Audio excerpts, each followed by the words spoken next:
Okay, let's unpack this. We've all faced that inner battle, right? Knowing what we should do, but just not doing it. Yeah, exactly. Today, we're diving into this really interesting framework. It's almost like an X-ray. Oh, I like that. An X-ray. Yeah, it shows us exactly where things might be going wrong or right. Oh. It's called the MDA system. Mm-hmm.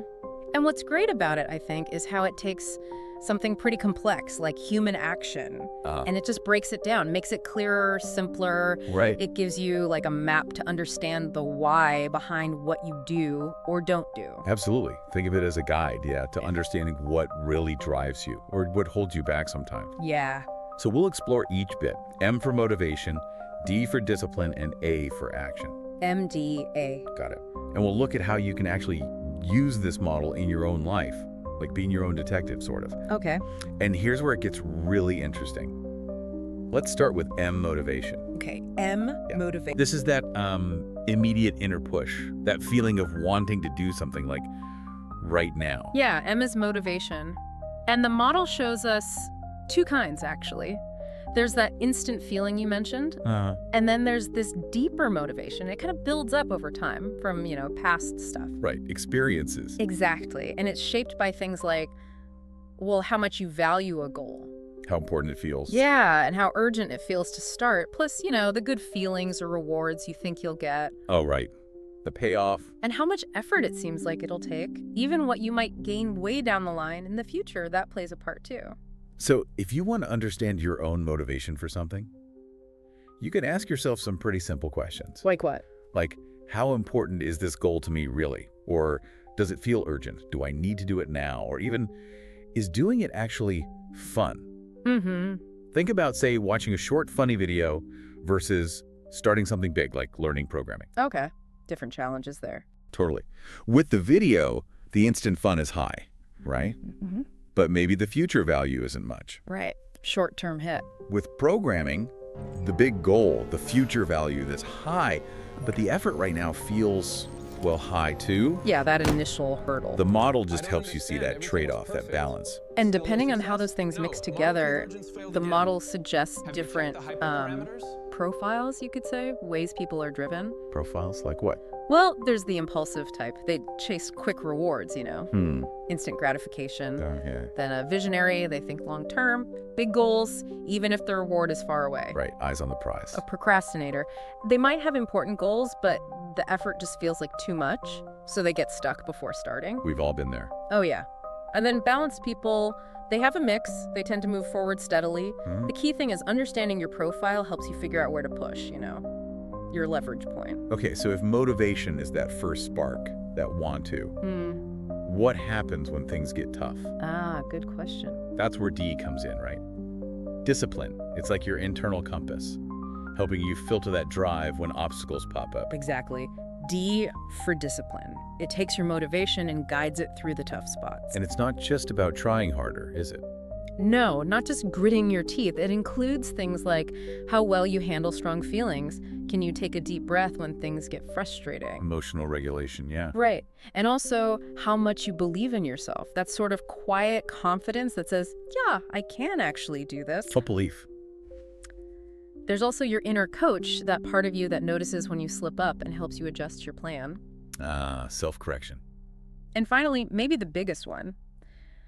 Does the goal feel like part of who you are? Like, I'm a runner, not just, I should run. That identity piece, that's powerful. So you could check your own discipline by asking things like, Like, how fast do I get back on track when I mess up? Or do I truly believe I can see this through to the end? and just like with motivation, there are different discipline types here too. Yep. You might have a perfectionist. They plan everything meticulously, but they get stuck, always doubting if it's good enough. Even when it looks perfect to others. Exactly. Then there's a resilient person. They just keep going, bounce back from setbacks without getting too hung up on it. Okay. A reflective type is good at managing themselves, always learning, tweaking their approach. And a skeptic, well, they don't really trust themselves or the goal, so it's hard to commit. Makes sense. Okay, so we have M, motivation, D, discipline. What about A? Right, A, action. This is where it actually happens, or doesn't. Not doing part. The model says you only really act if both your motivation and your discipline are strong enough. They have to push past certain levels, certain thresholds. Thresholds, okay, like hurdles. Exactly, two main hurdles. First, there's what they call the inertia threshold. Inertia, like getting started. Precisely. Think about pushing a really heavy box. That first shove is the hardest, right? How much effort does it take just to begin? Got it. The startup cost. And then there's the destabilizer. These are like unexpected tripwires. Things that knock you off course. Like what? A phone notification? Totally. Or suddenly feeling completely burned out or distracted by something else. Mm-hmm. If your M or your D isn't stronger than those hurdles, action just doesn't happen. You stall out. Yeah, so the action types are pretty clear from that. Someone's stuck. Okay. They might have high motivation, high discipline even, but they can't act because that starting hurdle, that inertia, is just too high. Can't get the box moving. Right. Can't get over the hump. If you're sabotaged, maybe you have the motivation, but then burnout or distractions, those destabilizers, they stop you halfway. The tripwires get you. Then there's the executor. For them, the hurdles are low. They just move into action easily, get things done. Smooth sailing. And if you're frozen? Well, both motivation and discipline are low, so nothing really moves. Okay, M, D, and A. But there's one more piece, isn't there? Reflection. Yes. The model includes reflection. It's like your internal review meeting, your checkup, so you look back. You look back and ask, okay, which part, M, D, or A, felt low today? What did I need to actually make action happen? Was I maybe wrong about the goal?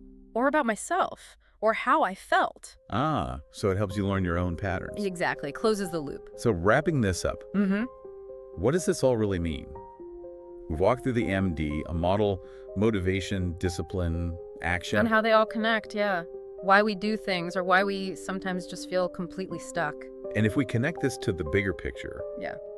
this isn't just like abstract theory, is it? Not at all. It gives you a really practical tool, a way to do a quick inner check-in. So if you find you're not acting, you can ask. You can ask, is my M, my motivation, low right now? Is my D, my discipline, feeling weak? Or are those A hurdles, being tired, distracted, or are they just too high at this moment? It lets you pinpoint what might be missing or what's blocking you. Exactly, right in that moment. That's the really useful part, I think. So for you listening, here's maybe a final thought to chew on. The next time you find yourself either, easily getting something done, just cruising along, or really struggling to even start, just ask yourself, which part of this MDA model feels like the key thing right now? Is it the motivation, the discipline, or those action hurdles? It's a powerful way to understand yourself a bit better.